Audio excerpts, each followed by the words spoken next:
देखिएगा guys, if vector A plus vector B plus vector C बराबर 0 and vector A बराबर 3, vector B का determinants है आपका 5, वेक्टर सी का डिटरमिनेंट्स है 7, then the angle between then the angle between then the angle between angle A and angle B is क्या होगा बोला है। ठीक है, तो ए दिया है। एक काम करते हैं, हमारे ऑप्शन लेते ही नहीं है अभी, इसमें सीधे सॉल्यूशन करते हैं। देखिए कैसा आएगा। हमें एंगल और एंगल बी का देना है, तो angle A plus sorry vector A और वेक्टर बी के बीच का एंगल है, vector A plus vector B plus vector C is equal to 0। तो vector A plus vector B is equal to minus vector C. ठीक है, अब क्या करेंगे, इसमें हम टेक यहाँ पर क्या लगाएंगे, अब मॉड डिटरमिनेंट्स ले लेंगे बोथ साइड। तो डिटरमिनेंट्स लेने पर सबको पता है ये क्या हो जाएगा, यहाँ पर determinants A plus B is equal to determinant C minus plus का जो टेकिंग स्क्वायर में बोथ साइड लीजिए।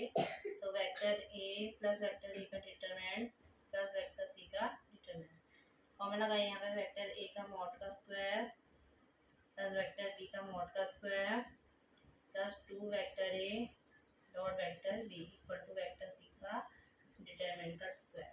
तो वेक्टर ए का जो है वैल्यू मॉड डिटरमिनेंट्स की 3 देगी, तो 3 का स्क्वायर प्लस 5 का स्क्वायर प्लस इसको जब हम ओपन करेंगे तो ये आएगा vector A dot vector B cos theta. ठीक है, जब हम इसको डिफाइन करते हैं तो ये आता है 2ab कॉस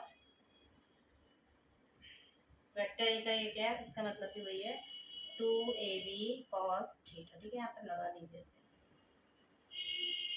सी कितना है 7, 7 का स्क्वायर, तो 3 का square 9 plus 25 plus 2a dot B, इसकी वैल्यू रखो यहाँ पर कितनी है, वेक्टर एक की वैल्यू कितनी है 3 और इसकी 5 cos theta equal to 49। Square कीजिए 34, 2 3 जा 6, 6 5 जा 30 कॉस थीटा इक्वल टू 49। तो 30 cos theta equal to 49 minus 34, तो 9 में से 4 गया 5 3 में से गया इतना। ठीक है, तो 30 कॉस थीटा, तो कॉस थीटा बराबर 15/30, जो क्या हो गया 51 से 50, 52 जा 30, तो थीटा बराबर आ गया कॉस इनवर्स 1/2, कॉस इनवर्स 1/2। ठीक है, देखिएगा। फिर नेक्स्ट क्वेश्चन करते हैं, और मैं किसी के भी कमेंट का भी जवाब नहीं दूंगी इस टाइम पर, ख़ास तौर से टीजीटी पीजीटी में मैं बहुत कम देती हूँ, जब सूटेबल जो लगता है उसी का ही, और इवनिंग में तो बिल्कुल भी नहीं। सुबह का तो फिर भी एक कल के लिए हो जाती है क्लास, जो 10 बजे की लगती है।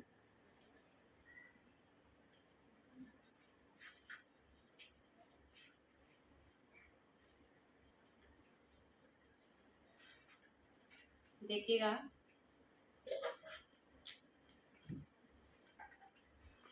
नेक्स्ट क्वेश्चन,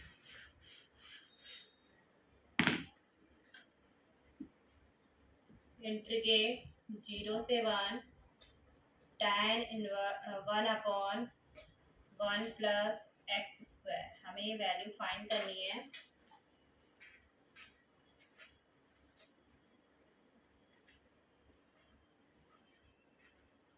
तो इस क्या ऑप्शन देते हैं इसके, ए दे रखा है π/4, बी दे रखा है π/2, सी दे रखा है 0, डी दे रखा है π/3।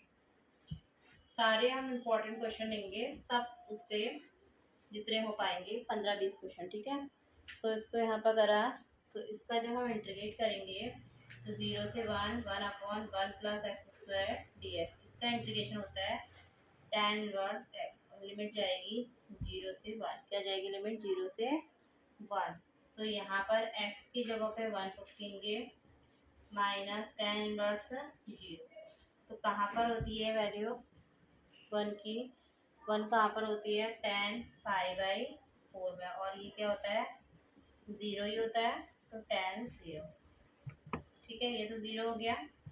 ये कितना आ जाएगा आपका? π/4। तो आंसर आ गया π/4, ऑप्शन नंबर ए। इस टाइप का क्वेश्चन है ये। Integrate 0 to 1 1/1 + x² dx। तो इसको हम इंटीग्रेट करेंगे तो tan इनवर्स x आएगा, जिसका क्या होता है, हम इंटीग्रेट करने का उसकी लिमिट को वहाँ रखेंगे। ठीक है,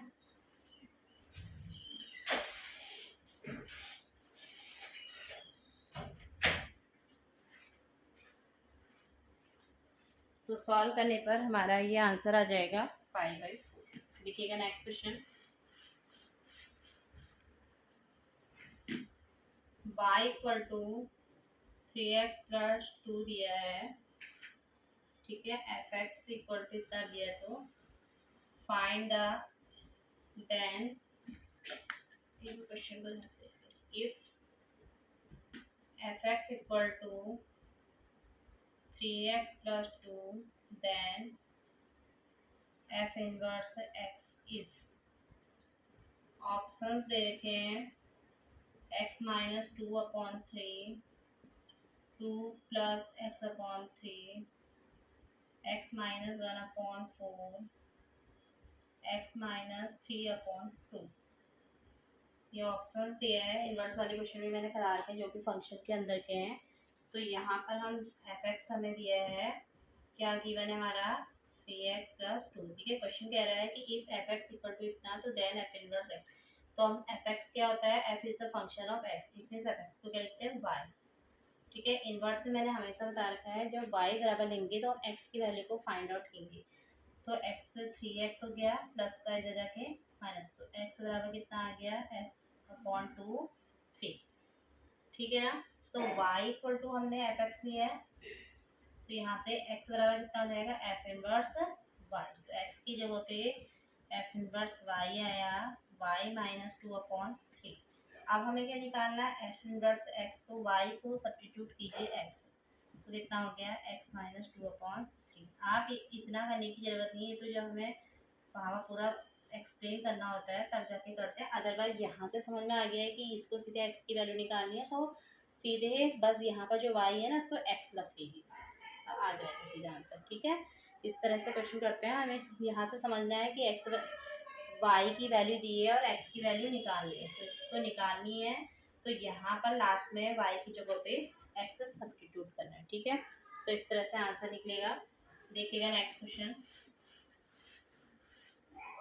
नेक्स्ट क्वेश्चन है cos a + ib, find the real part. ठीक है, मैं इसका सीधे हम रियल पार्ट करेंगे। Find the real and imaginary, find the imaginary part. दोनों पार्ट निकालने हैं। तो देखिए क्या है इसमें, cos a + b, इसका फॉर्मूला लगाइए। क्या होता है? cos a cos b plus क्या होगा? Minus sin a sin b।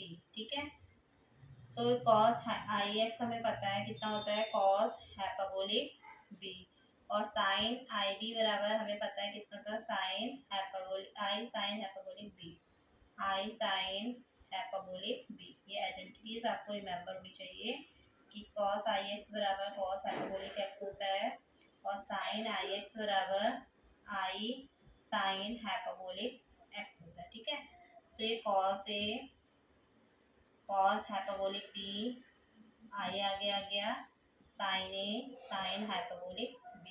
बस हमें रियल और इमेजिनरी पार्ट पता है, तो रियल ये होता है और ये इमेजिनरी। तो रियल पार्ट हो गया cos a cos hyperbolic b, और इमेजिनरी पार्ट जो हो गया वो हो गया हमारा sin a sin hyperbolic b। ठीक है, इस तरह से फाइंड आउट करते हैं। इसके लिए हमें फॉर्मूला याद होना चाहिए कि cos x प्लस वाई का होता है cos x cos y minus sin x sin y। फिर cos i x जो होता है cos हाइपरबोलिक x होता है, sin x क्या होता है i sin हाइपरबोलिक x। ठीक, तो देखिएगा guys next question.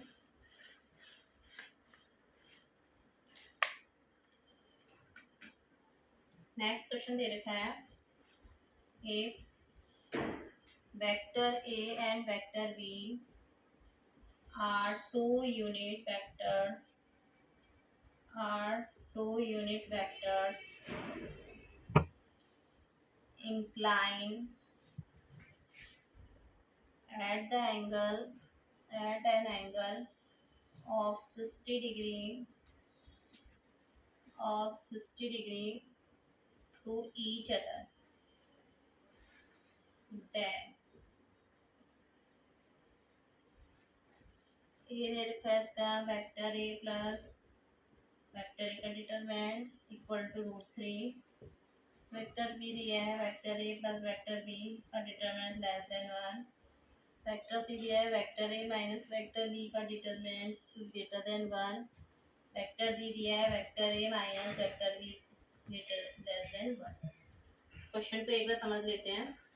If vector और वेक्टर भी टू यूनिट वेक्टर्स है, मतलब वेक्टर ए की वैल्यू भी 1 है और वेक्टर बी की वैल्यू भी क्या है 1 है, यूनिट वेक्टर है और इंक्लाइंड है थीटा बराबर 60 डिग्री। ठीक है, तो हमें ये निकालना है कि बताओ भैया इनके बीच का एंगल क्या होगा। तो vector A plus vector B की वैल्यू लगाते हैं।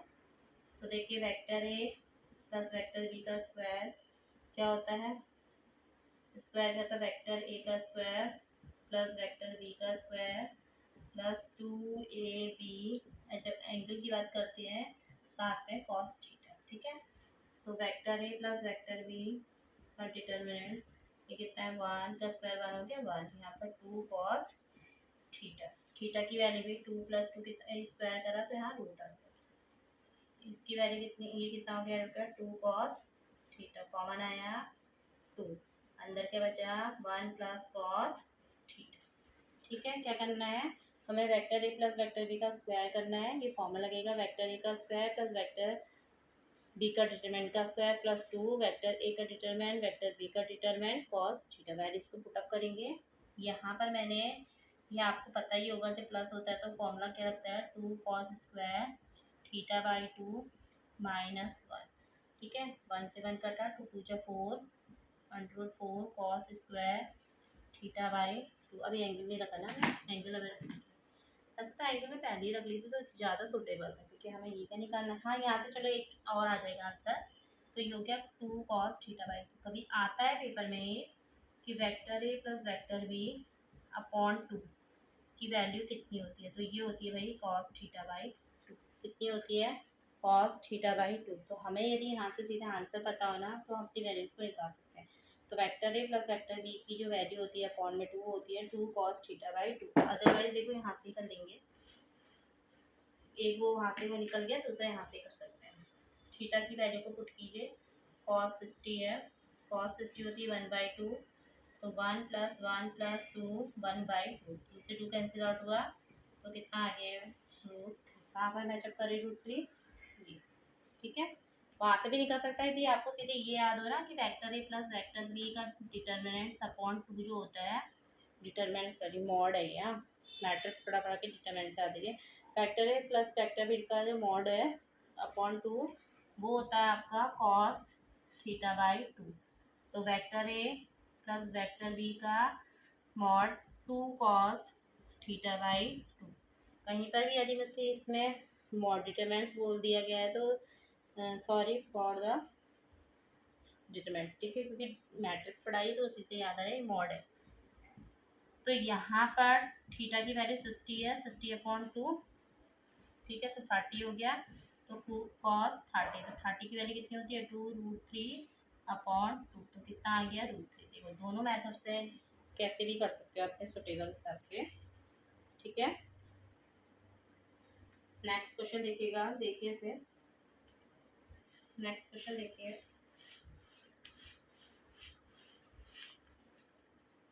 नेक्स्ट क्वेश्चन है एक्स एक्स 4 4 2 8 2 8। इसमें फाइंड करना है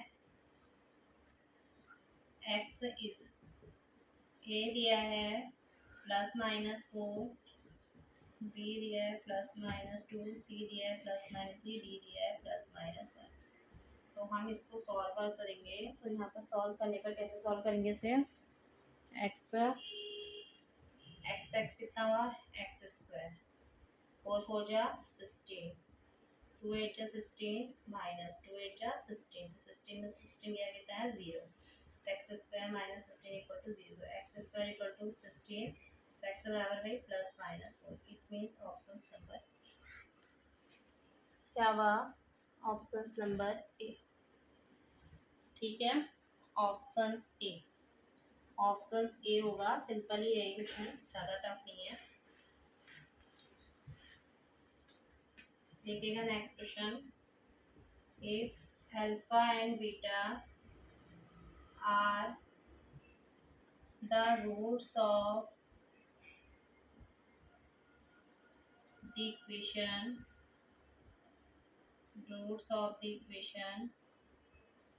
4x square plus 3x plus 7 equal to 0, then 1 upon alpha plus 1 upon beta is A दे रखा है 7 upon 3, B दे रखा है 3 upon 7, C दे रखा है -7 upon 3, D दे रखा है -3 upon 7। तो देखिएगा क्वेश्चन समझिए क्या दे रखा है। अल्फा और बीटा रूट्स हैं 4x square plus 3x plus 7 के, तो हमें ये फाइंड करना है। तो ये भाई है क्या? 1 upon alpha plus 1 upon beta है, ऐसे लीजिए। तो beta plus alpha upon alpha, इसका मतलब जब हम इसके सम ऑफ द रूट्स निकालेंगे तो अल्फा प्लस बीटा कितना होता है? -3/4। क्या होता है alpha plus beta? Alpha beta होता है minus coefficient of x upon coefficient of x square, और अल्फा बीटा क्या होता है? Constant term upon coefficient of x square. 7/4 इससे कटा, तो -3/7, जो कि क्या है? Option number D, option D. ठीक है, ऑप्शन डी है। देखिएगा next,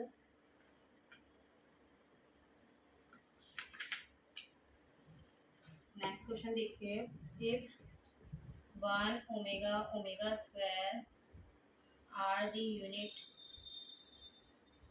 cube of unity, cube roots of unity है, क्यूब रूट्स ऑफ यूनिटी,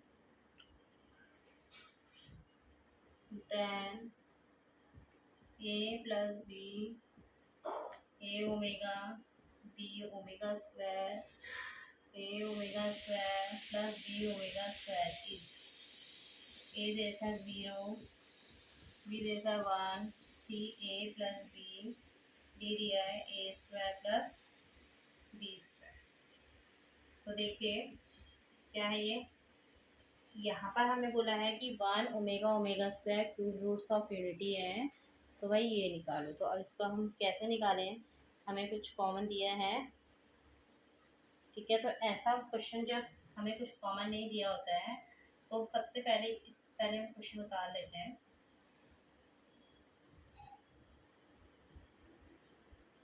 देखो इसको मल्टीप्लाई करके तो कोई फर्क नहीं पड़ेगा, क्योंकि यहाँ पर ओमेगा इंक्लूड रहेंगे, इन दोनों में ओमेगा है तो इनके आपस में मल्टीप्लाई करें। एक ही ऐसे करें कितना है? ए स्क्वायर ओमेगा की पावर 3, फिर इससे सी करी ए बी ओमेगा का स्क्वायर, फिर इससे सी करी ए बी ओमेगा की पावर 4 प्लस इससे सी करी B square omega cube. You know very well कि ओमेगा क्यूब की वैल्यू 1 होती है। इन दोनों में से ए बी कॉमन आया, अंदर बचा ओमेगा का स्क्वायर, ओमेगा की पावर 4 को क्या लिखते हैं? ओमेगा 3 से डिवाइड करके, और इसकी पावर क्या है? 1 प्लस बी स्क्वायर। तो a प्लस बी ब्रैकेट में A square plus A B plus B square, ठीक है, बी स्क्वायर। तो यहाँ पर आई थिंक ऑप्शन में भी गड़बड़, तो ये फॉर्मूला किसका हुआ? ए क्यू प्लस बी, जो कि क्या है? Option number D, option D, option D. ठीक है, इस तरह से करते हैं सारे क्वेश्चन को।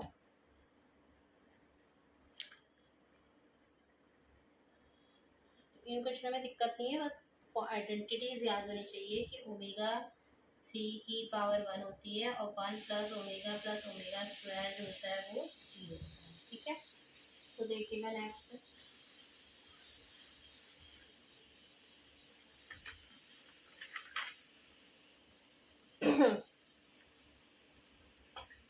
नेक्स्ट क्वेश्चन है log tan 1 degree log tan 42 degree and so on plus log